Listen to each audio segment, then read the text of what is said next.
Hey, everybody. Welcome into M&M&M Across the Board. I'm Ashley Miller. That's Eric McDowell. And that's, nope, not Sean Martin. A different-looking Sean Martin. That's Joe Calderone. JC, what's up, my brother? What's up, Miller time? Listen, before we started taping this thing, I said, not that I cannot get enough of Ashley Miller. I see you frequently, but I haven't seen this guy in a long time. This could be an emotional show for me. You know what I mean? It's been a while since I've seen Eric McDowell. To our growing fan base, Joe Calderone is one of the most introverted, quiet television personalities I have ever worked with. Not great to have you as our Joan Rivers for the Tonight Show. Yes, I've never been described as mousy. We're really going to have to pull the words out of him, Eric. It's going to be tough today. Right. Yes. For those of you who don't know Joe, a little bit of an intro. Longtime career in radio, sports television. We used to work together. He now owns his own video production company, In It to Win It Productions, and a website, Capital Region Sportsnet. Check it out for all of your live streaming needs, any video production needs you need. He does it all. He does it all. Bar mitzvahs, graduations, whatever you get. All of whatever it. I know you need, you do. we do it. I know you Have do. food And Eric will come. Yes. Have food will come. Yes. Yeah. And Eric McDowell has worked in collegiate and professional sports communication, all three levels of the NCAA, also in the NBA. We know that. Eric, what's up, buddy? Good to see you folks, as always. And I'm Ashley Miller, of course. Work at Channel 13 sports reporter, anchor, videographer. And this is week 4, I think, for us of Across the Board. So let's get it going. We're kind of go all over the place. I always say we kind of go across the board. We're going to start with Field of Dreams and branch that into all-time best sports movies. We'll get kind of crazy with that. Mr. Eric McDowell is wearing that shirt for a reason. We're going to get into easiest, toughest, draining jobs of officials across all sports. And Mr. Joe Calderone will handle Aaron Rodgers, Jordan Love controversy, and we'll go into, again, those rookie quarterbacks after week 1 of the preseason. So let's start with the Field of Dreams, guys. This was so freaking cool, I thought. It's one of the coolest events that Major League Baseball has ever done, in my opinion. Everything about it was top-notch. Costner coming back, them walking through the cornfields, the retro unis. What did you guys think? Love it, hate it, want more, or should it be a one-time thing? Go ahead, Joe. I absolutely loved it. The only thing that I had an issue with, because I like to be the voice of the people, and I knew this was going to happen, right? An event like this is going to cost you an arm and a leg to go to it, because there's limited seating. So I had a problem with pricing, but if you could afford it and you wanted to go, fine. Me personally, I was like, it's a little bit too much. What I loved about it is that I hope it opens the door for other sports to kind of do this stuff. Like, how cool would it be to have a regular season basketball game? I don't even know the name of the arena, but in Hoosiers, right? Have people rocking Hickory jerseys. Yep. Like, I think that would be really cool. So I feel like the Field of Dreams game, the cool part about it is that it could lend to other sports trying to go do this, and I'm trying to think of like what could be for football. I don't know, but like Miracle. How neat would it be to have a regular season NHL game in Lake Placid at the Herb Brooks Arena? So that's what I loved about it. I thought it was real. And then, of course, the walk-off. I mean, come on. You can't script it. Yep. Exactly. So I loved it. And, again, you start to – when we talk about pro athletes, we always go to the money. But in that moment, you see Yankees coming out of the dugout, and you're like, when they're in that moment, they are like kids. Mind you, they're 6'8", 250-pound kids, but I thought it was really cool. The first ever Major League game in Iowa, and Ashley, I'm a baseball historian. I love to go back, and I thought, boy, they never played a game in Iowa in the major leagues, and I thought it was tremendous. I think this is Rob Manfred's shining moment. He hasn't had any moments at all, as far as we're concerned, but this really stood out. Even the look of the wood, and of course Costner, we talked about this a couple weeks ago and said, you hope that him, James Earl Jones, that these guys would come back, and he looked like a kid again. And when I read that when he did a tour of the field as they were doing a light test, he started saying the memorable lines right out of his heart, because it was fantastic. I liked the comments from Judge where they were riding in the bus. If you look at the overheads that night, there's nothing out there. And a good point that Judge made is that we're driving in, and normally, these guys are listening to their headphones and they're in a big city somewhere or an airport, and everybody was like, oh my God, you know, I've never seen corn. I've never seen this. It was in the middle of nowhere. And yet Dyersville, Iowa is somewhere now. I thought it was fantastic. And Joe, to your point, great idea. Do an NBA game at the site of Hoosiers. You know, we've seen the Winter Classic with hockey. But I think overall, Ashley, it was just a tremendous thing. And I really enjoyed Liam Hendricks talking. And the players felt like they were back in the minors. And the last piece I'd say would be the lottery for residents of Iowa. You read the quotes of people or the local here in Usher that got selected to work the game. But for the people of Iowa, all we ever hear about them is a presidential primary. And now here we are hearing those wonderful people winning lottery tickets to be there. That was a very nice touch. And Fran McCaffrey. Yeah, Fran McCaffrey. Yeah. Yes, locally, yes. The Hawkeyes. Yes. Yeah, and I loved too what was cool about it. Like, this is a town of 4,600 people.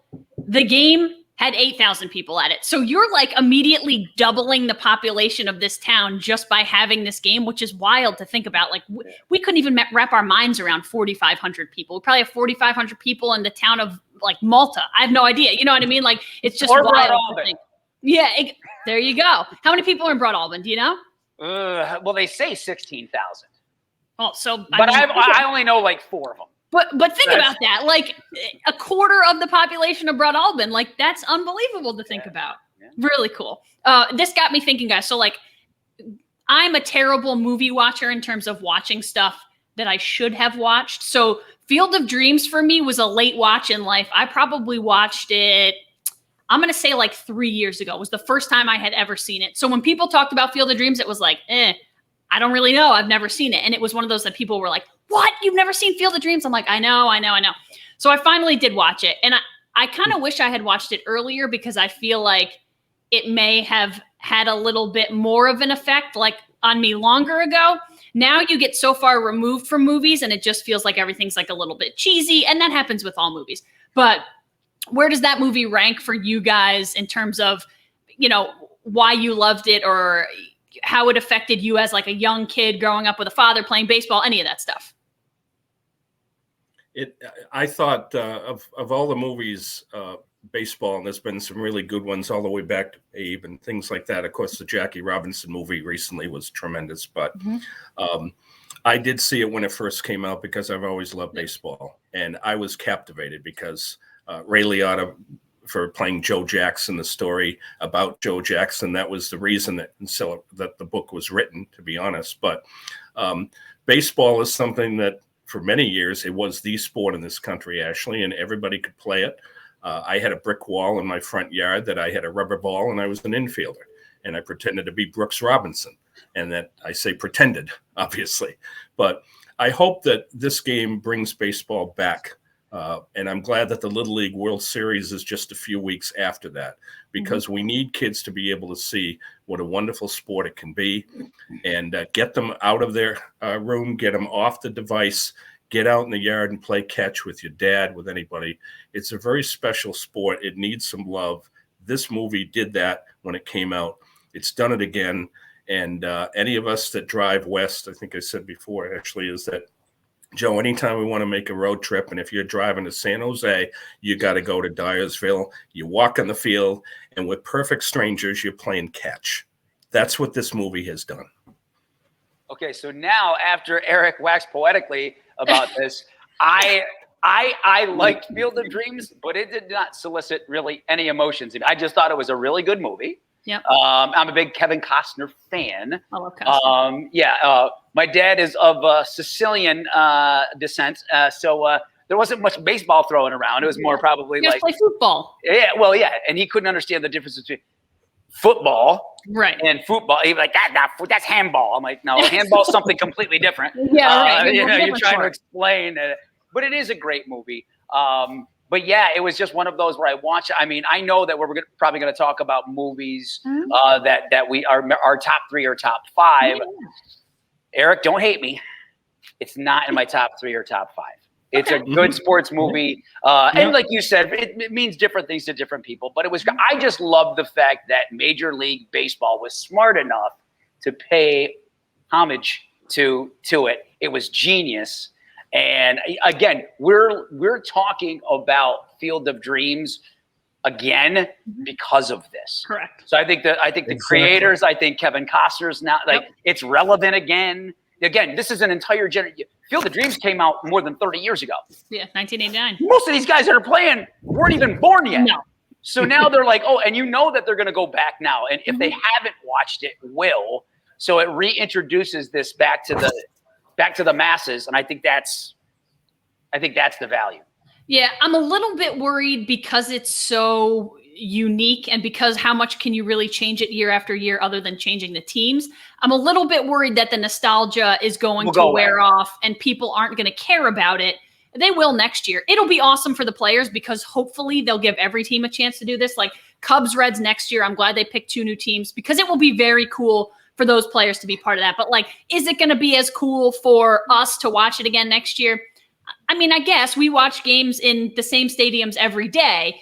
Maybe it's not quite as unique and maybe we don't talk about it every year like we are now. But I think it'll be cool for those players to all get a crack at it. Or maybe they try to dig a little bit. And again, it's been such a long time since I've watched Bull Durham. But, find that stadium, try to like maybe some of the minor league stadiums, play at Joe Bruno one year, for selfish reasons. But I mean, I think these things, what makes it neat is that, let me rephrase that. I think eventually it will lose its luster because, for example, with the NHL Classic, when that first came out, a hockey game, New Year's Day, outdoors, right? Wow, this is amazing. It's still neat, but it isn't clearly as cool as it was when you first did it. That's everything in life, right? The first time you do it, oh my God, it's amazing. And then it starts to, okay, it's tradition and it's neat. And if you get to go to it and see it in person, that's cool. But hopefully they can come up. They got a lot of money and they got a lot of creative minds. So hopefully they can do something to freshen that concept up. I'll never forget, and I think you guys were there, but when a person that I was working for at a college said, we're going to be playing Harvard and ice hockey at a different site. And I thought, well, that's great. Never in my wildest dreams as a kid growing up on Cape Cod until he opened his mouth and said at Fenway Park, ice hockey. It was like, what? Yeah. What? And I will never forget it. In fact, I was at the NCAA for meetings, flew in, walked on the field. And I've been on that field before in other cases, like my uncle in the State House played in a game there, et cetera. But to see that and then to see alumni playing on that rink and that game that night, it was surreal. So I agree, Joe, it's hard to change up, but the Winter Classic, there's so many places that it can go and so many fans that can't get a ticket in Detroit or Toronto. Now you can put 80,000 in there, but it is really remarkable. And I think that is probably Bettman's one of his best achievements. Yeah, I think the toughest part about those games is always the weather. Like the sun's too bright. We got to delay the game for 3 hours. It always is like the hardest because you have to do it in a cold weather city and it's got to be just perfect, which is crazy. Well, like actually Lake Tahoe. That's a perfect example of what they dealt with. Didn't they have to postpone the game to because wasn't the ice? Yeah, it was thawing. It was soft. They had to play it at night after 8 hours later. It was wild. You really want to throw people for a loop? 1 year, do it in Cancun. All right.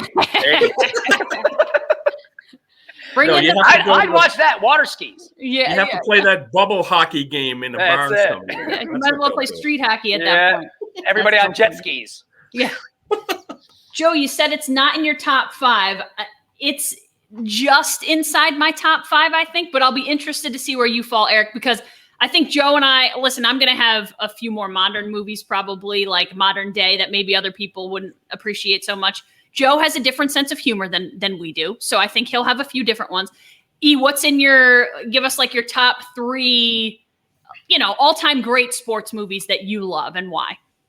Well, I'll go backwards to the top for me. Yeah. The Natural, Robert Redford, absolutely incredible. It was a realistic yet fantasy story, but just incredible.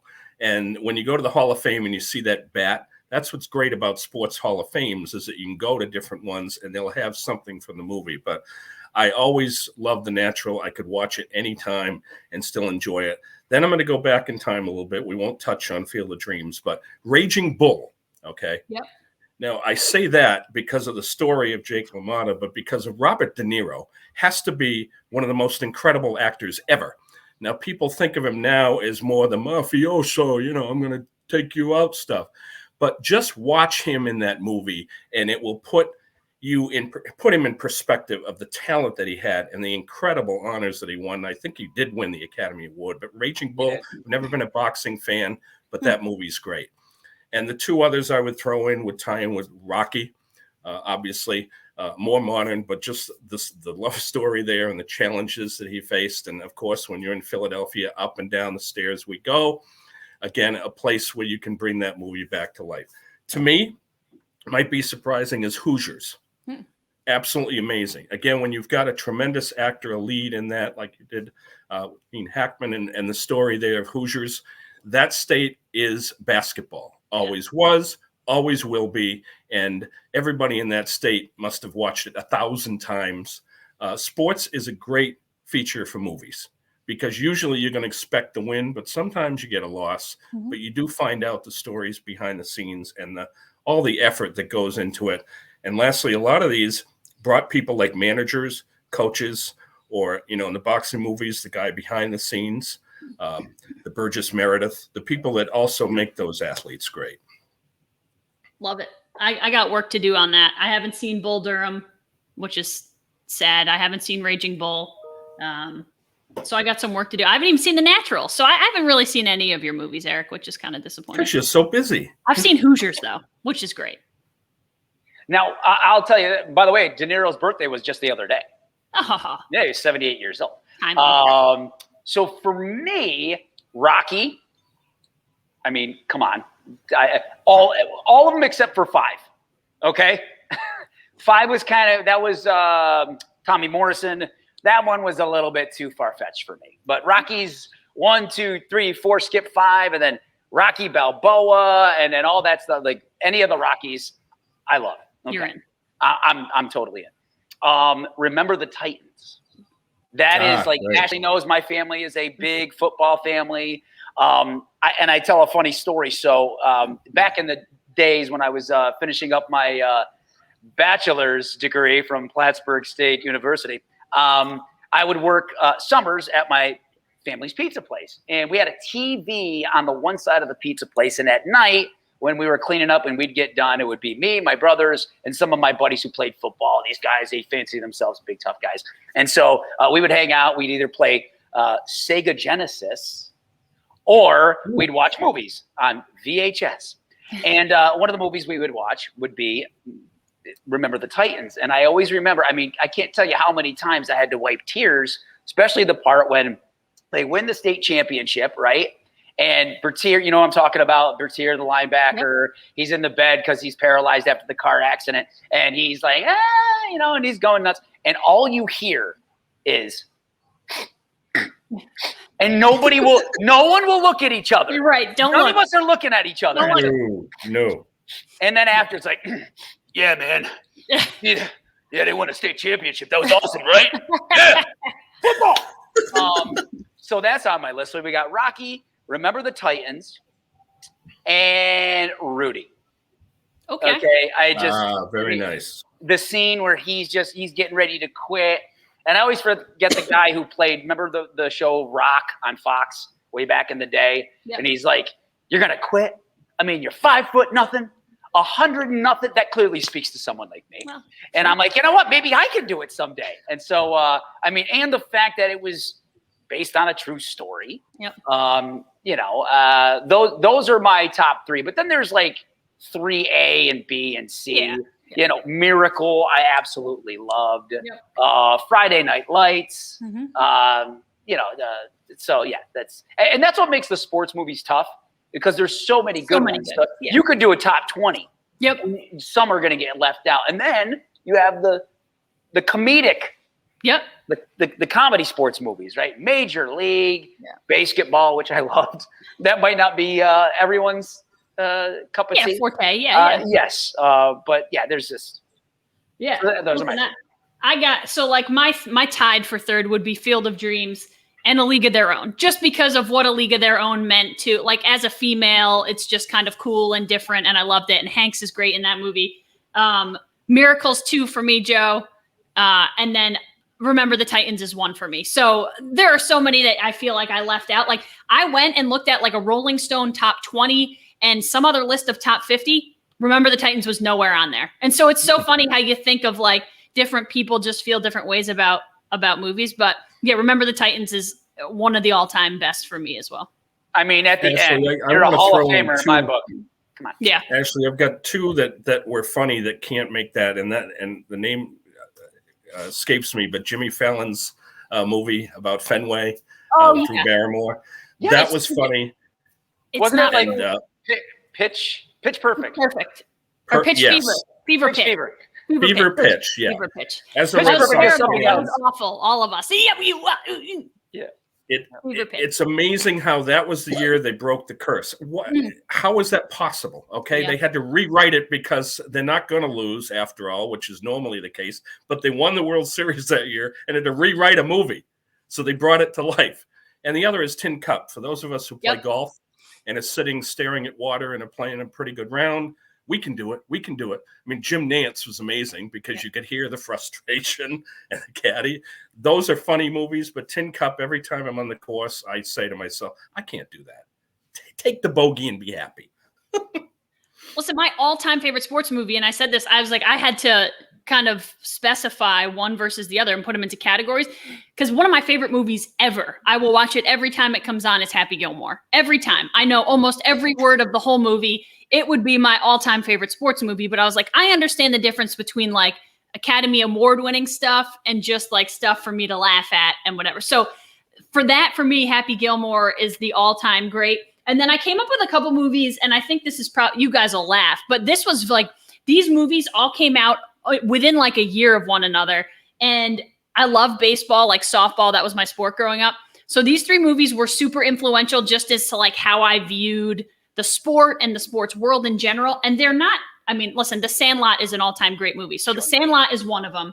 The same year Rookie of the Year came out, Henry Rowan Gardner, which was like, as a kid, like the idea that he breaks his arm and throws 1 billion miles an hour for the Cubs was really cool. And Angels in the Outfield came out the year after, with Danny Glover. And those 3 movies for me were like, they got me hooked because I loved them so much. And I had already loved baseball. So those 3 like were in the prime of like my formative years.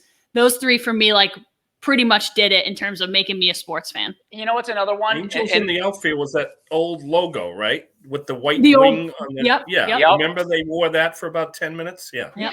The one that God rest his soul, I love him. He's one of my favorite comedic actors, Bernie Mac. Remember Mr. 3000? Yep. I loved that movie. And I loved that movie. That was great. The funny part is there are so many sports movies. You know, I know, and you know this, Ash. Sometimes I'll veer off, right? You got to kind of get me back in. We were listing off some of these movies, and speaking of Field of Dreams with Kevin Costner, he's done a lot of sports movies. Yeah. Oh, yeah. Yep. Field of Dreams, was it Draft Day?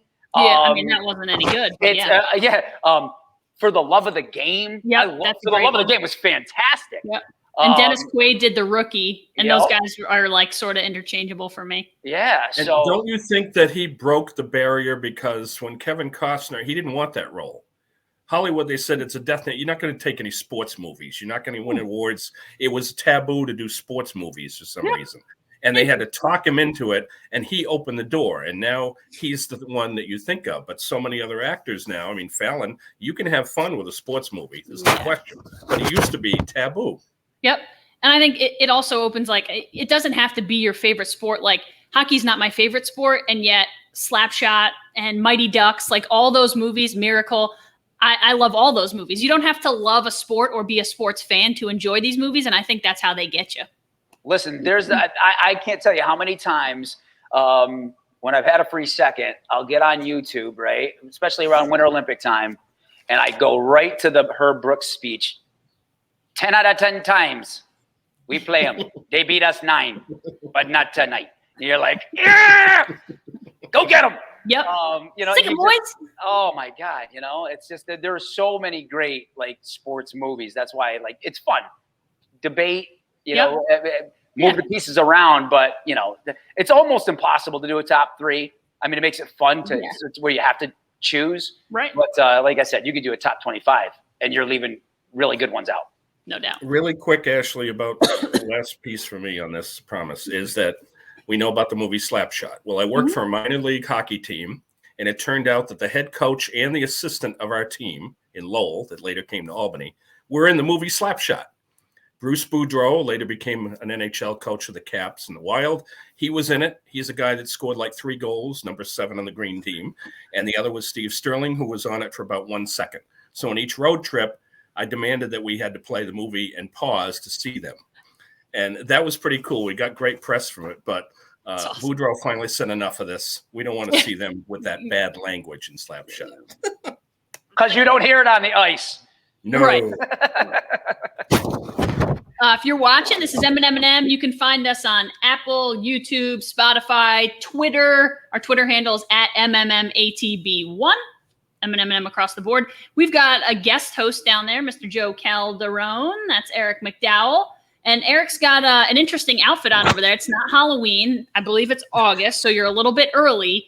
But you want to let the people know what this is all about, sir? Well, our weekly hat, Ashley, is for you. Yes. Do you know the college? It's out west. Do you know what college this is? Arizona. Very good. Not the state, but Arizona, the home of Kourtney Kardashian, Kristen Wiig, and Bob Dole, former longtime senator. Rob Gronkowski. But today I wear it in tribute to Ashley for her work recently with our charity event and for all she does. So the A is for you, but now I'm a ref. Got to be neutral. It's very kind of you. So the topic today is I'm going to say what I think is the toughest, most physical job for referees, officials, or umps, okay? I don't wear this too often. It gets a little tight. It shrinks in the closet. Now, to me, without a doubt, the toughest job for anybody is a National Hockey League linesman, okay? This is about physical. So think about this, Joe, too. An NHL linesman, fast skating, no breaks. Not the ref, okay? The ref walks around, you know, but it's the linemen that have to go down, get the puck, bring it back in icing, drop this, switch sides, okay? Very difficult. There's no line change for refs. They're out there the whole time. When there's a TV break, they grab a little water, but they don't get to sit. There's no line change. And the toughest part, too, is you break up the fights. Now, in old-time hockey, they were shorter, but they were big guys, big hands, Ted Lindsay and people like that. And these guys are pretty strong, too. There was a fellow named Kevin Collins, a linesman, who was built like an upside-down pyramid because you've got to break up the fights while the ref is over there going, oh, yeah, he gets 2 minutes, he gets 5, he's gone. They don't even help the linesman. And as you know, we've worked 2 games that went in college, about 6-7 overtimes. And the poor linesman, you know, there were no extra ones in the place, even though it was a playoff game. And what we did during one of the intermissions is we sent a kid out to go get Whoppers from Burger King to feed the linesman because these guys were fried. I've never seen linesmen so happy before. So bar none, no other sport even close. Now, the easiest to me is a right field umpire in the playoffs. Okay. Now, the day before, you're behind the plate. But from a physical standpoint, I mean, Joe West is not the best in shape. He's a hell of a Hall of Fame umpire. But after you do the plate, you get right field, not even third, but right field in the playoffs. So that's the reward. And occasionally you may have the Steve Bartman issue, but that's once an eternity. So to me, easiest job physical-wise would definitely be right field up in the playoffs. So, Ashley, I'm going to ask you, I did the physical side. Mentally, what would you say mentally would be the toughest? Yeah, Eric, I believe I agree with you on physical too. Just real quick, like think about an NHL, whether it's a linesman, just an NHL referee at all. You have to have a unique skill set, and that is the ability to skate. Like in no other sport, as a referee, do you have to be able to do anything other than like stand on your feet or jog/run? So like, and like, oh no, you got to be a fast skater. Yep. Not anyone can be an NHL linesman, which is pretty cool.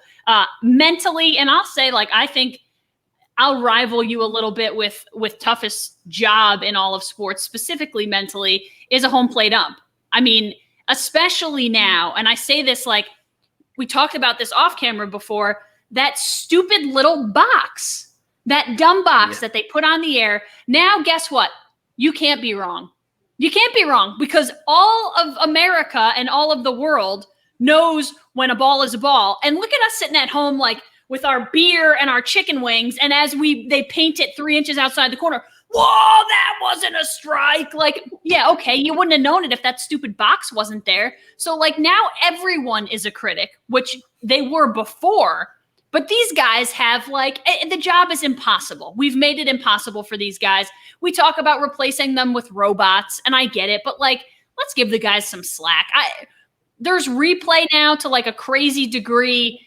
It hasn't made the game better. It's supposed to make the game better. I am all for replay making the game better, but in so many ways, it has not made the game better. So what the heck is the point? Like, let's just let there be human error and let it be what it is if we're not going to get it right, even with replay. But home plate ump for me takes the cake. It's so thankless. You can't win. All right, so for me, mental, absolutely, Ash. Physical, I got a tie for you, Eric. And it doesn't happen much, but the potential for it is there because of the speed and the size of the athletes. This is an NFL official. Like, if you don't get out of the way or know where you are, I mean, I've been on the sidelines of some NFL playoff games. And I remember the first time Ashley and I have probably shot, what, Ash? 1,000 high school football games, college football games, whatever. And you're used to that speed. Mm-hmm. It literally took me, I needed an NFL training camp just to shoot highlights of an NFL playoff game because I wasn't used to the speed. It was Patriots-Jets, the Bart Scott, can't wait game, right? Yeah. And I'm not kidding. There were 2 drives I missed on slants. I was like, where'd the football go? Yeah. Imagine being on the field w'here guys are 6'3", 6'5", 280. And they're ground. And it's ground. Right? Yeah. And guys are coming off the edge and receivers are running slants and line. Now, again, you don't see officials get blown up often. Right. But the danger is there. Like if you're not aware of where you are, you could get. And by the way, they're wearing about 25 pounds worth of pads, helmets. So the physical danger is there. So the mental, absolutely. And especially with that pressure now, you're not doing the home plate ump any favors by showing every pitch, outside. You're not doing them any favors. I agree with that. And with baseball, and I love baseball, but baseball already has, I don't want to say a problem. It's the game. If you don't like the pace of it, go watch something else. I've always appreciated the pace of baseball. I hate when people, we got to speed it up. Nah, it's good where it is. But with the constant replays in baseball, I mean, come on, let's go. Yankees-Red Sox game is already 4.5 hours. Okay, we don't need it to be 5. So the mental, home plate ump, and as far as the physical danger, it's NFL official. If you notice, none of us said anything about basketball. Because there's no danger there. No. Good challenge by Joe. The challenge flag. We give you points on that. Yeah, and I think Eric, your position is, if you think about it, like you're in a smaller, more confined space with walls, and an NHL linesman has all that danger with guys. First of all, they're wearing blades on their feet. Yeah. So God forbid you get a high skate, whatever. But you're just as liable to be taken out or part of a check or whatever, into the boards. You see guys jumping out of the way. Like a slap shot comes off the glass and ricochets. Like there is plenty of danger there too. So I think those are 2 really good ones. The NFL official, they're probably the most in shape of the some right? of them. I mean, like an umpire doesn't have to. The white hat they don't really get after it too much. I mean, to be able to change direction. Mm-hmm. On skate. That's why I've always said, I know I'm talking about officials, but this is why I've always said hockey players, they never get the respect that they deserve. At the highest levels, college, NHL, I mean, to be able to fly up the ice as fast as they are and stop on a dime, change direction. And oh, by the way, you're handling a puck too. Right. Like, so it's. Well, and you said about the NFL refs too, is the line judge and those guys are in tough shape because of the play. But look at the guys behind the huddle, the guys in the secondary.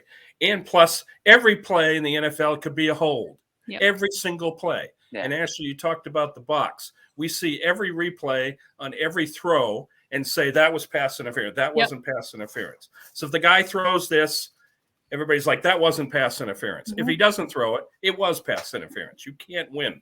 But and there's the verbal abuse guys too.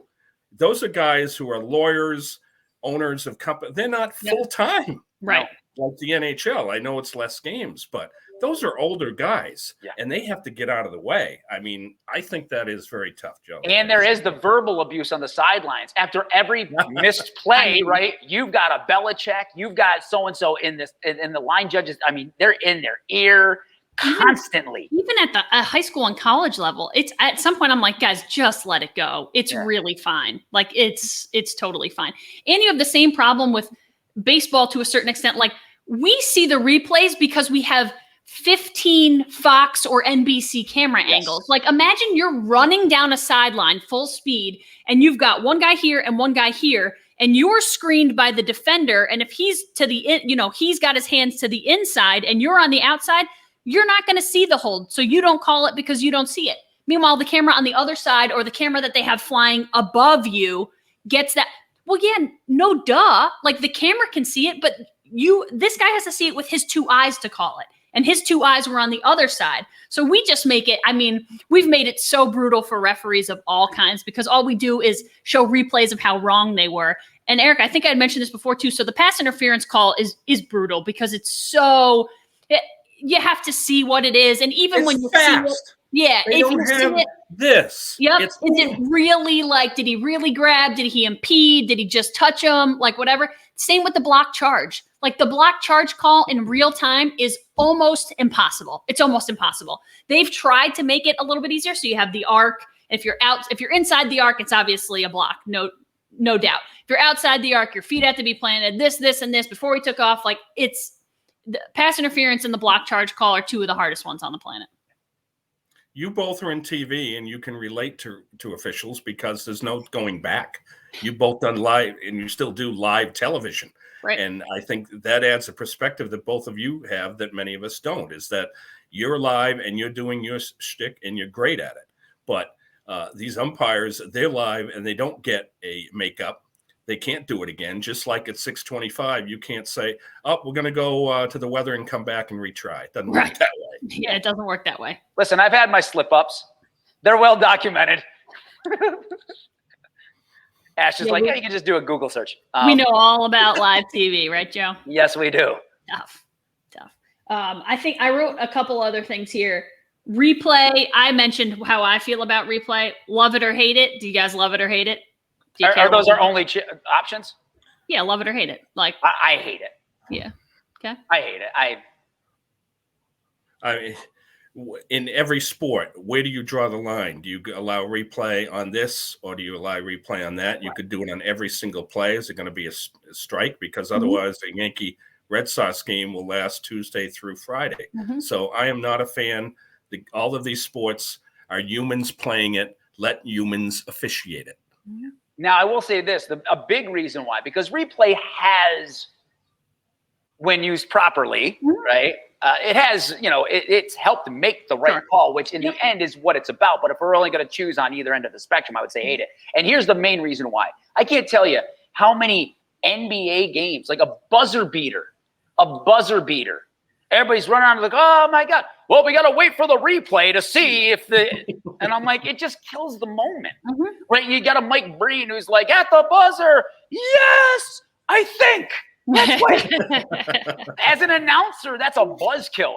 Listen, we should get our boy Andrew Catalan on the phone or whatever, or Doug Sherman, because I guarantee you that somewhere in their careers they've been, as an announcer, right? There's a couple of seconds, they're in a timeout. You're thinking, man, if he hits this, I'm going to say this. And if he misses, I'm going to say that. And you're ready for this big moment. And they hit the buzzer beater. And then they're like, oh, and the officials are over at the scorer's table to make sure that he got it off. We think he did. But let's see. So for me, it kills more of the theatrics, the theater at the end of games. But, I mean, especially with the NBA stuff, Jeff Van Gundy. Famous for just and here we go again over the scorer's table. I hate this thing. Yeah, I would say he's not shy about saying anything. No.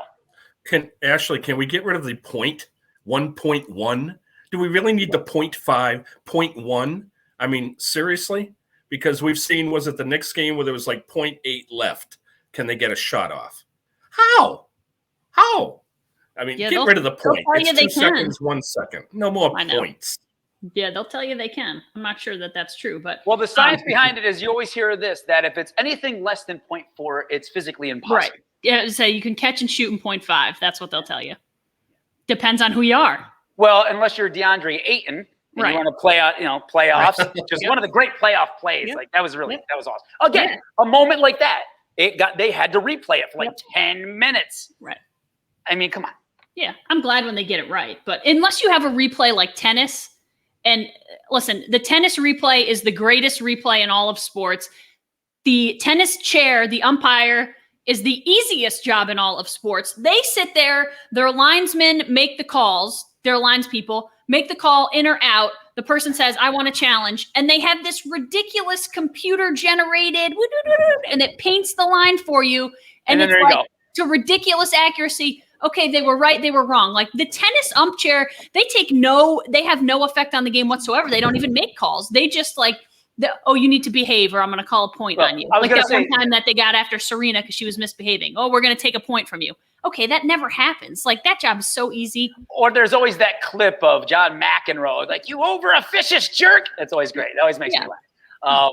You don't know the chair unless something bad. You never do. It's like they shake their hand at the end, and it's like, what am I shaking your hand for? Like the replay system did it all, and your judge, your lines people, all the people you have around your ball boys, they did all the work. You're just sitting there making sure everything's going the way it's supposed to go. Tough life. If you're watching us, you can find us Apple, YouTube, Spotify, Twitter. Our Twitter handle is @MMMATB1.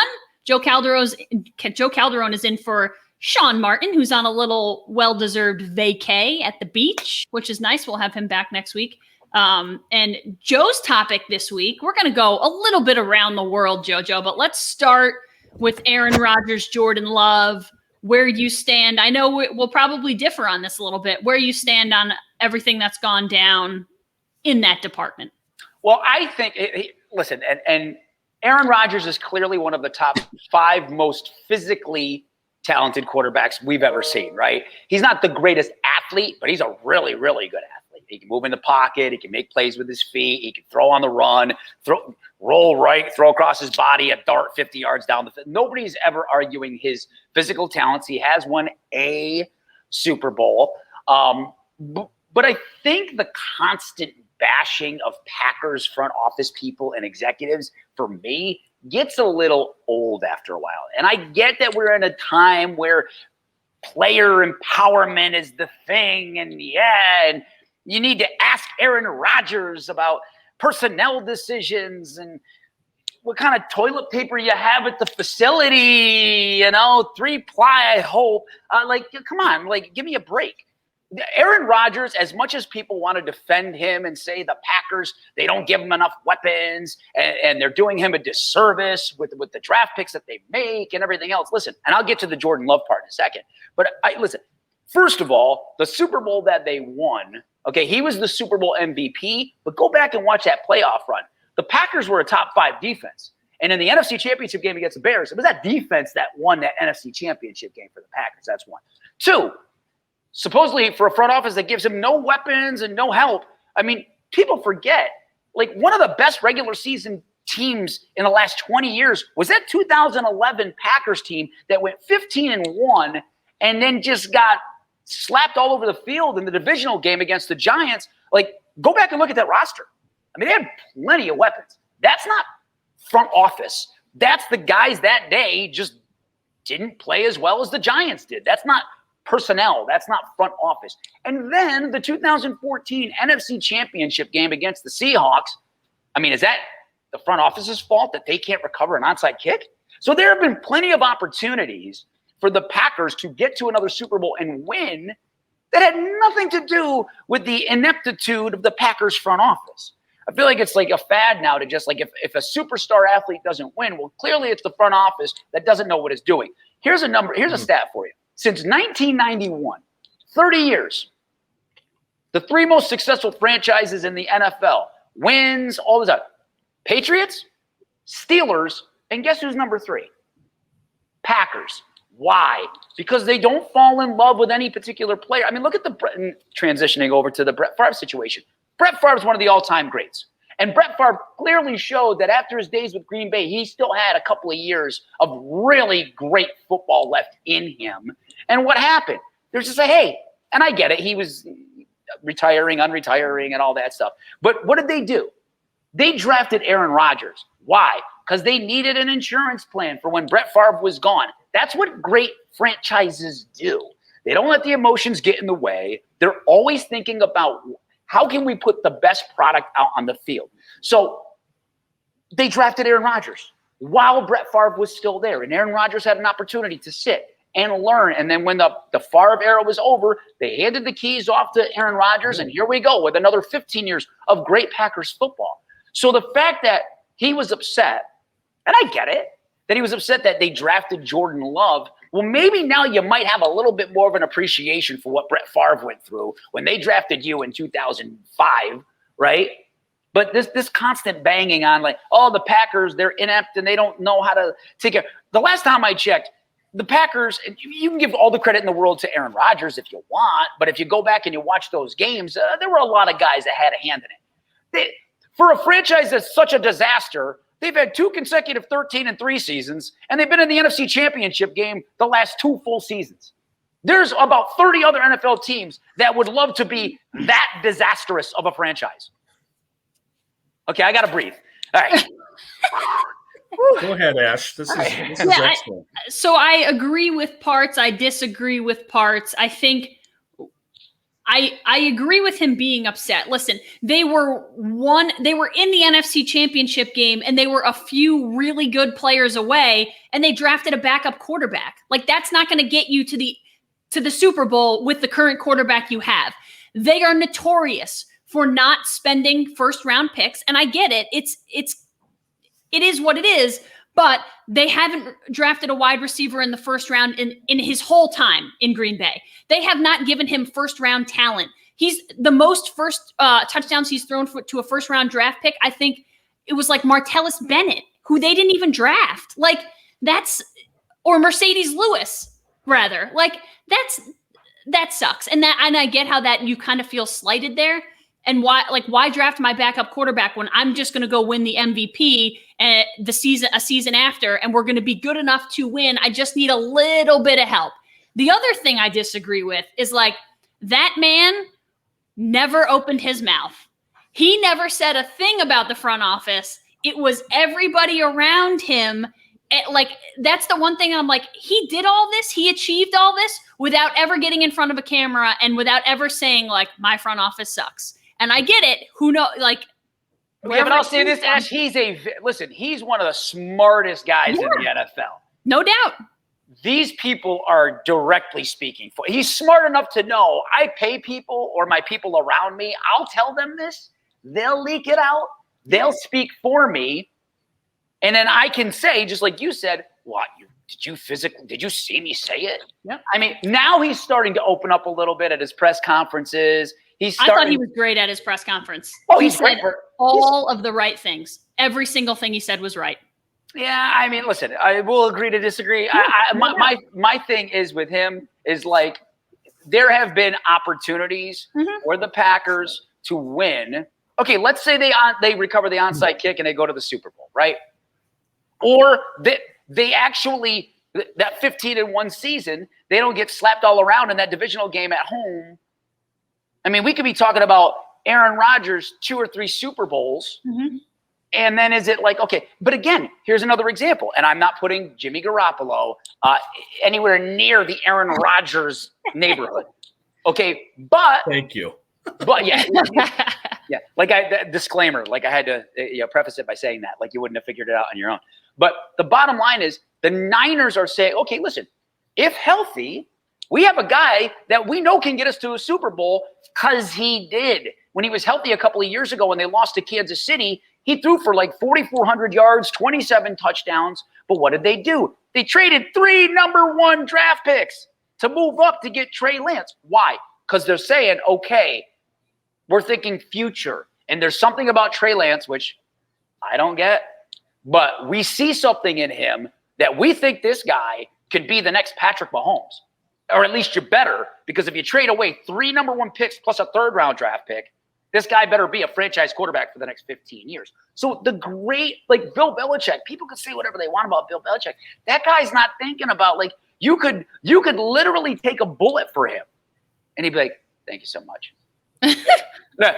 I can get 2 first rounds for this guy. Trade him.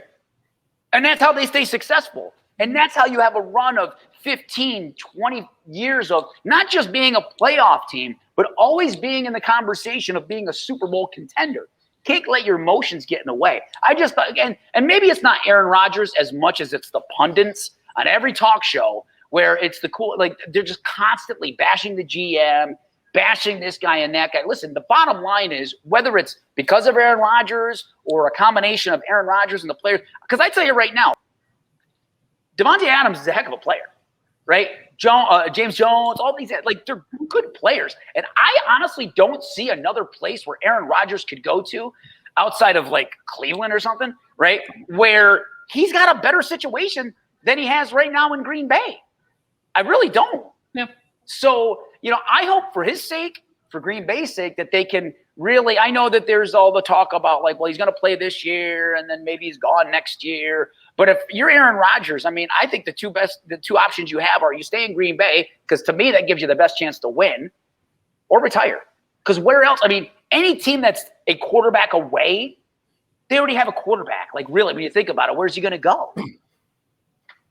Well, let me put it this way. I'm going to compare the Drew Brees situation to him in a second. But what I do want to say is right now, on the field and in the camp, Aaron Rodgers has looked sharp. He's looking good. He's shutting it all out. He's playing very well. So we'll give him that. I think part of this is the frustration that he didn't get the Jeopardy gig.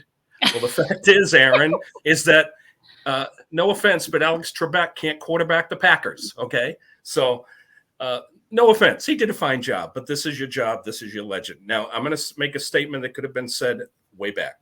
All right. Love has the talent and hopefully can focus on his reps and try to shut out the stuff. He has a strong arm. You could say this had been said.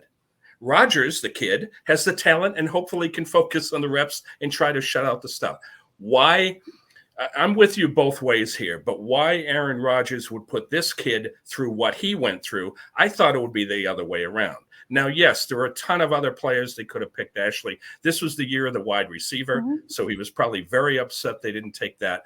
But the guy's in his late 30s. I'm sorry. The same thing with Brady. Brady was getting upset, but the fact is, I guess he can play till he's 45. Peyton Manning said he'll go to his induction in 15 years. The point is, which was hilarious. We have legends here. They had Bart Starr. They've had legends throughout that franchise's history in the smallest market in professional sports with the most devoted, wonderful people. So all I ask of Aaron Rodgers is if you go next year, don't go to the Vikings. I mean, really, the Green Bay people don't deserve that again. And to see Favre as a Jet was like seeing Namath as a Ram. It doesn't work. It's just like me seeing Boggs as a Yankee. There's certain things that you think about. But just briefly on that, I think Aaron is a bit frustrated. But when I bring up Drew Brees, when there was a bad play, we all know that non-call, okay? You don't see Drew Brees complain. You don't see him complain at all. He went into a situation, the Saints, known as the Aints, during a hurricane area, and he took a chance to revive his career in a situation that nobody, probably Orlovsky, wouldn't have even stepped into.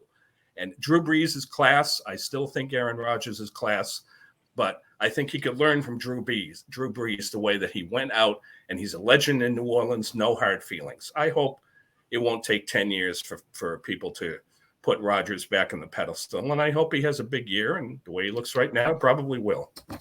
Yeah. I think the one thing that maybe separates, like, while we compare the Aaron Rodgers situation to the Jordan Love situation, is Jordan Love was a reach as a late first-round pick. Aaron Rodgers was not a reach as a late first-round pick. Like, everybody knew coming out of Cal that he was going to be a first or second round quarterback. I'm not sure that everyone thought Jordan Love coming out of Utah State was going to be a late first round pick. And so that's the thing. When the Packers did it, it was almost like I remember waking Chris up. He said, "Wake me up when the Packers pick." And I woke him up and I said, "They took Jordan Love." And he goes, "The quarterback?" And I'm like, "Yes, the quarterback." And he was like, "Why?" I'm like, but that was every Packers fan's reaction, I think, because at the time they didn't need a quarterback, and this is a guy similar to Daniel Jones that they could have gotten in the second or third rounds after they had taken a stud receiver or what, you know what I mean? So I think that is why people don't maybe compare it quite the same, because Aaron Rodgers wasn't the reach that Jordan Love is. Yeah. I hope Jordan Love is awesome, and I hope Aaron Rodgers finishes his career the way he wants to, but I hope Jordan Love gets his shot just like Aaron Rodgers did. And Joe, a few weeks ago on a previous cast, and Ashley, to tie in her point, is she said the toughest, most important job in sports is the quarterback in the NFL. Oh, it's not even close. Yeah, it's and especially when you look at the rules now. Like, listen, this is why, as a proud card-carrying member of the San Francisco 49ers fan club, I hope the Niners know what the heck they're doing in trading away. Did I mention 2 future first-round picks and a number 3? So they gave the Miami Dolphins 3 first-round picks and a third-round pick to move up to get Trey Lance, because if he doesn't, I mean, that's a career-defining move by Kyle Shanahan and John Lynch. Yep. He has, like, I hate to say it this way because I hate to be the franchise-changing move. He has to be. If you're telling your fan base, we think this guy is not just a franchise, because we'd say there's a lot of guys that were franchise quarterbacks, right? But you're saying with that move, this guy's going to be a Hall of Famer to me. Like, you're 3 number ones and a third-round pick to move up to get him at number 3. You're saying this guy is going to win you Super Bowls, plural, more than one. Because you're the first thing I thought is like, well, this guy better be Patrick Mahomes if you're giving away that much, because you have a team, even with Jimmy Garoppolo, again, health being the thing, they've already proven they can get to a Super Bowl with Jimmy. It wasn't his fault that the defense gave up 3 touchdowns in the final 6 minutes of the Super Bowl against Kansas City. Now, maybe he hits Emmanuel Sanders on that scene. Maybe it's a different game, maybe, but people keep placing the blame on Jimmy Garoppolo for the Niners losing that Super Bowl, and it wasn't his fault. So you've already proven that you can get to a Super Bowl. And last year, I mean, no Bosa. Kittle was gone for 8 or 9 games. Garoppolo was gone for a bunch. Like, this is going to be if they're all healthy, this is going to be a team that's going to be right back in the thick of things. Yeah. So that's, I mean, yeah, they were devastated. Listen, they were lucky to pick where they did. They were so devastated by injuries. If they were as good as they should have been, they would have never had a shot to get him or anyone else of that caliber. So, you know what, Joe, you'll love this stat though. I read this, and I know it's arbitrary, but Trey's 80-yard touchdown pass in the preseason game, I saw that, already longer than any Jimmy Garoppolo has thrown in the NFL. What were yards after the catch? Yards in the air, I understand, but it's funny. It's kind of funny. Listen, I tell you right now, in Big Red, if he still has the text. So when they made that trade with the Dolphins, I said, you know what I'd love to see him do? And it would never happen because of how many picks. And again, 3 first-rounders, you couldn't do this. I tell you right now, I said, if I were the Niners, I would throw everybody for a loop. And I would, with the 3rd pick, I'd take Kyle Pitts. Put him on the other side across from George Kittle. Kittle, Pitts, Tebow Samuels. Yep. Brendan Ayuk. And there's an offense for you. Yeah. Now they're not going to do it because who would trade 3 number 1 picks for a tight end? But you watch in Atlanta, he's going to light it up. Yeah. No, in honor of your dog, Ashley, last point I want to make on this is that when I saw Bill Belichick's gorgeous dog in the draft room, and I hear all these pundits, and I said, you know what? The dog knows more about the draft than I do, and I'll admit it. Yeah. No doubt. I know. I always think, I don't know who any of these guys. After I get out of like the top 10 or 15, I'm like, I don't know that guy. All right. Across the board, this is our favorite part of the show. It's what the show's named after, so we're going to do it up. You're watching M&M&M Across the Board. You can find us Apple, YouTube, Spotify, Twitter at MMMATB1. And this is how we wrap up every show. We write something on our whiteboard, throw it up there, and get on our soapbox for a minute. Eric, you want to start? Roger Federer. I hope I pronounced it correctly. I love the way that rolls off the tongue. Yeah. Okay. Now, I bring it up now because is the end near? He's having his 4th knee surgery, and I think he only has 2 knees, so that means multiple knee surgeries, and will miss the U.S. Open, and he says he's out for many months. Okay, we can read into that, but let me throw some numbers, Joe. This is really cool. ranked number 1 for 310 weeks, 230 straight weeks, number 1. Who in the world can say that in any profession, okay? And I'm not even number 1 in my house, okay, for 2 straight weeks. Some weeks I'm number 5 behind the 2 cats. Now, 20 Grand Slam titles. He's tied with Rafa Nadal and Novak Djokovic, who had just won Wimbledon. So the big 3, as they're called. And as Ashley said, the big 3, it's a great time, no question. She's right about that for tennis. 103 ATP singles titles, second behind Jimmy Connors, 7 Wimbledons, 5 U.S. Opens. Stefan Edberg Sportsmanship Award 13 times. 13! 13 more than John McEnroe. Ranked first with $100 million in endorsements. Joe, this is amazing. Of all athletes as of 2020, that's Teflon, no controversy. Ranked among all the athletes, all the endorsements. Nobody's pulling endorsements from Roger Federer. No need to. He is class. There's been no issues. He's just got greatness. Now, is he the greatest ever in tennis? If you package all that in with the numbers, you got to consider it. So I think it's time to give him some love because we may not ever see him again after the surgery. And if we do, he won't be the same. And I close it with a Boris Becker quote. This really opened my eyes. Roger has earned the right to go out on the terms that he likes. He has been the most popular player ever and taken interest around the world to new heights in the sport, giving more to the game than anyone has done before. What a remarkable man. Not just an athlete, but what a remarkable person. I tell you right now, I think, I'm a big Andre Agassi guy. I loved Andre Agassi. That's my favorite tennis player of all time. Now, he doesn't have anywhere near the resume, clearly, but we really witnessed for the last 15 years with Serena and Venus and Federer and Nadal and Djokovic. I mean, you put those 5 together, it's like 100 Grand Slams. Like, it's insane. Like, we got a chance to – and listen, I'm sure in 30 years, the athletes are – there's always going to be – the athletes in the next generation will always be bigger, faster, stronger, or whatever. But when you talk about accomplished, I mean, it's the golden era of tennis to me. Mm-hmm. Yeah, all I'm going to say, he's my all-time favorite. He's my all-time great. But when all is said and done, Djokovic has too much of a career left. He'll end up with too many more majors than him. And I also think people think that Djokovic is a pretty good dude too. No problems. Like, it'll be tough for him to go down as the greatest ever because of the 2 guys he's still competing against. But he's my all-time favorite. I love the guy. He's one of my favorite athletes of all time. So I hope we see him again. But at his age, who knows? So, and I think what makes that neat is the whole Federer, Djokovic, and Nadal triangle thing is that they've all been able to beat each other at certain times. Like for a while, it was like nobody's beaten Nadal on clay, and I'm pretty sure, I could be wrong, it's happened once, that like I think Federer beat him at least once on clay, and they've been able to beat each other. They've had like runs of where they've beat each other 3 or 4 straight times. So I think it was neat because that's where the debate is going to be when all 3 finally hang it up. Mm-hmm. It's like you could make an argument for why the one was clearly the greatest of all time.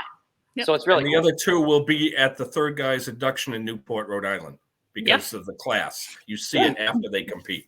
Real class. Yep. All right, JoJo, I know you got to go soon, so get on your soapbox. Nah, don't worry about it. Okay, so, and I know we're in 2021, so this might stir up some stuff here.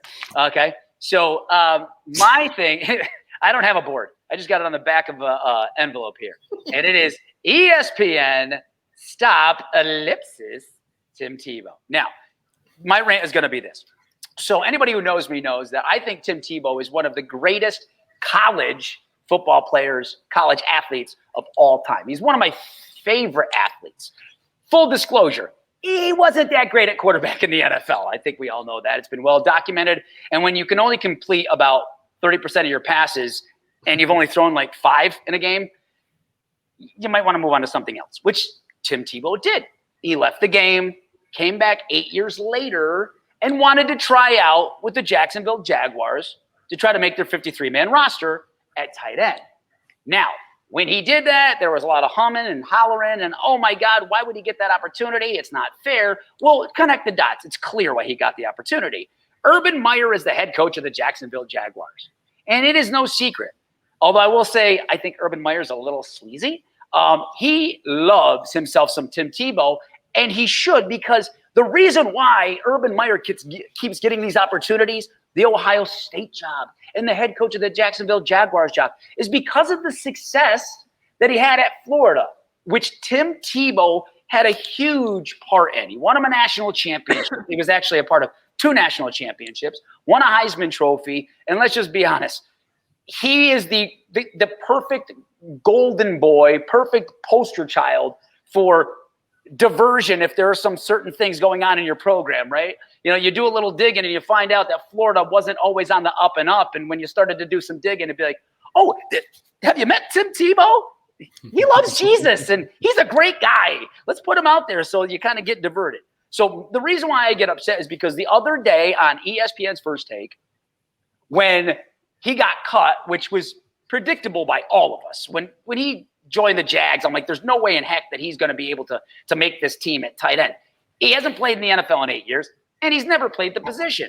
ESPN's take during a segment with Stephen A. Smith and Max Kellerman was, well, if Tim Tebow was black, he wouldn't have gotten this opportunity. That's ridiculous. Because in a parallel universe, if there was, you had white Tim Tebow here and black Tim Tebow here, and they were the same person, and they did the same philanthropic things, and they did all the great things to help Urban Meyer progress his career, I promise you, he would have gotten the same opportunity. He got that because Urban Meyer loved him, had nothing to do with race. In fact, if you want to make an argument, you could just say it was unfair, period, because we know there's a lot of fringe guys trying to make a roster, and Tim Tebow maybe unfairly got that position, but he got it because Urban Meyer loved him. Bottom line. So ESPN, stop. You can't bring race into everything. This is a point where it's like it had nothing to do with that. Did I miss something? No, you didn't. But I got a guest here. He's on vacation. John Martin. Look at the sunscreen. I know he wanted to sound off on Tim Tebow, and I think he agrees with some of Joe and probably doesn't agree with some of Joe. Shawnee, you got some sunburn? What's up, Sean? No, I'm in Cape Cod. I don't have my whiteboard, so this is the sunscreen white nose segment for me. So here's the thing. Here's what got me riled up. On CBS Sports, by some chowderhead named Brian, I don't even want to know his last name, put a ranking out there after the Tebow cut, listing Tebow's released by the Jags as one of the top 10 NFL cuts of all time, listing him with Jerry Rice being let go by the Niners, Peyton Manning, Emmitt Smith. I couldn't finish the list. I was nauseated. Yeah, that's Here's absurd. the thing with Tebow. He came back as, to me, a publicity stunt for Urban Meyer, and you know what? That's Urban Meyer's call. That's not my problem. He did take a spot in that camp from a team, but again, that's Urban Meyer's got to deal with that with his teammates. It was a marketing ploy and fine. And we give Meyer some credit. At least he cut him when, some of those attempted blocks went viral the other day, and that was just god-awful. Oh, I woke up one of my kids. Hold on a second.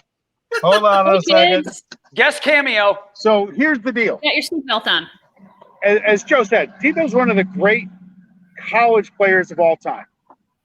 And my twin boys will be 5 in a couple of weeks. And if they're half the person Tebow appears to be by all accounts, then my wife and I will have done a great job. Mm-hmm. But he's not an NFL quarterback. If there was a professional decathlon league, Tebow would be in it. If there was a Hall of Fame for great people, great athletes, Tebow would be in it. But it's like that Seinfeld episode where George double dips the chip and Timmy comes over and says, take a dip, eat the chip, and end it. Okay, same thing. End it.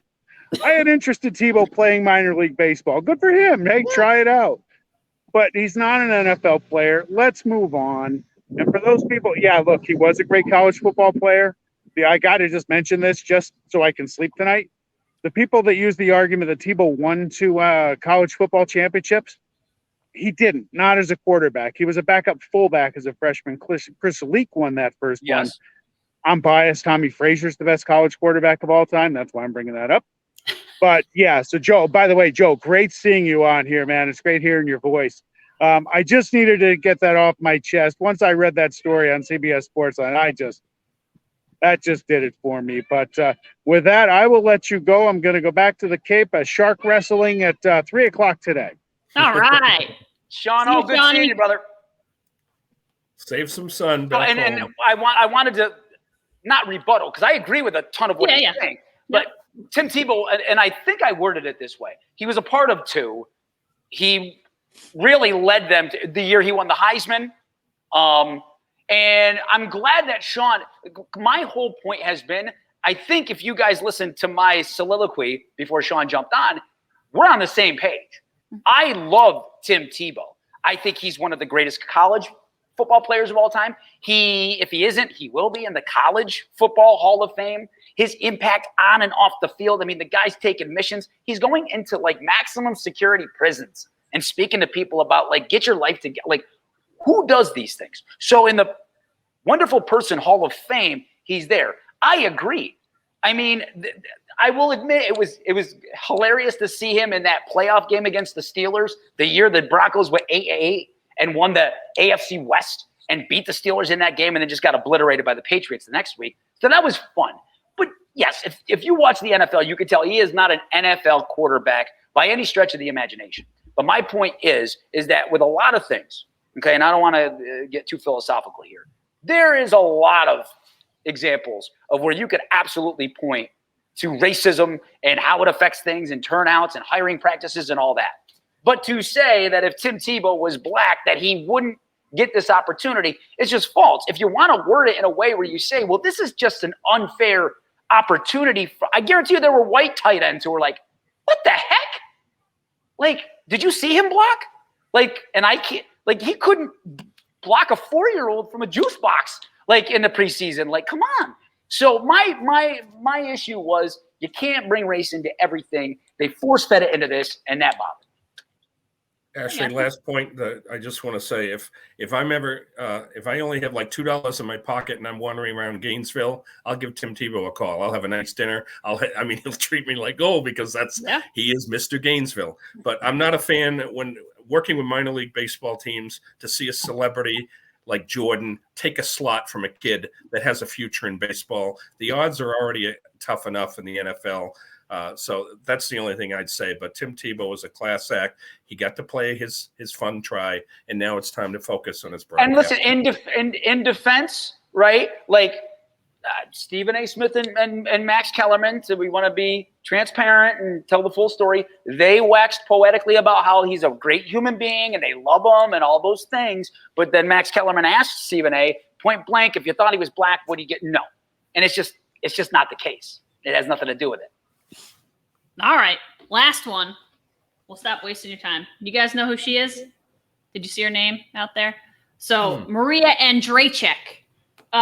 This woman won a silver medal in Tokyo. And she sold it. Polish javelin thrower. Great story. And she put her silver medal up for auction to the highest bidder because she saw a GoFundMe / fundraising campaign for a Polish infant who needed heart surgery. And she thought, well, this is my way to do it. I can sell my medal for however much I can get, and I'm going to help get this kid heart surgery. So she put her silver medal up for auction. A Polish supermarket gave her $125,000 for it. That money then went to this kid and his family so that I believed he could go to Stanford to get heart surgery. Yes. The supermarket then handed her back her medal and said, this was very noble of you. What a gesture. But you take your medal back. We'll pay for his surgery, whatever. Like, yeah. I put a heart on there because it's just one of those stories that, like, it makes you feel good inside. And I love it so much that I don't know who she is. And I hope more people know her name because it's awesome to have people like her, like a Tim Tebow. It's awesome to have a Maria Andrzejczyk, someone who is willing to give. She probably worked her whole freaking life to win that silver medal. And she heard something and was willing to sacrifice it without even thinking to help save a kid's life. Unbelievable. We need more stories like that. We need it. We do. Isn't it remarkable? It's remarkable that she took something that, as you said, she's worked her whole life for this opportunity and gets it and immediately thinks of this person who she may not even know or have I don't think she did, yeah. That's remarkable. I have been in hospitals with athletes And we're not talking about big name athletes. When you're a student athlete in college, or whether you're a professional, young or old, if you go to a hospital and a kid sees you, their face lights up. And they may not have a lot of time left, but there's a smile on their face. There's a smile on the parents, the nurses, the doctors. If you can put a smile on somebody that doesn't have a lot to smile about. Yep. Okay.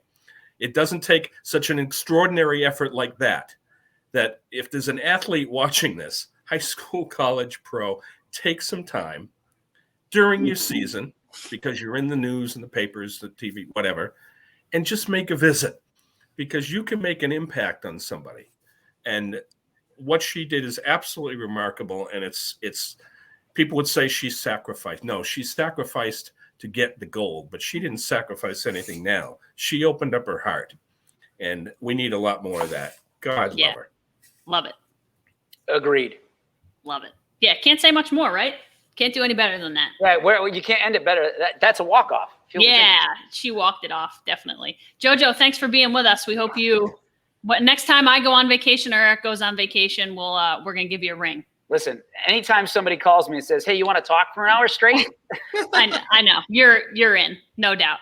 You've been watching M&M&M Across the Board. JoJo, thanks for being with us. Eric will do it again next week. You can find us Apple. You're welcome. Apple, YouTube, Spotify, and Twitter. And we hope you join us next week. See you guys later.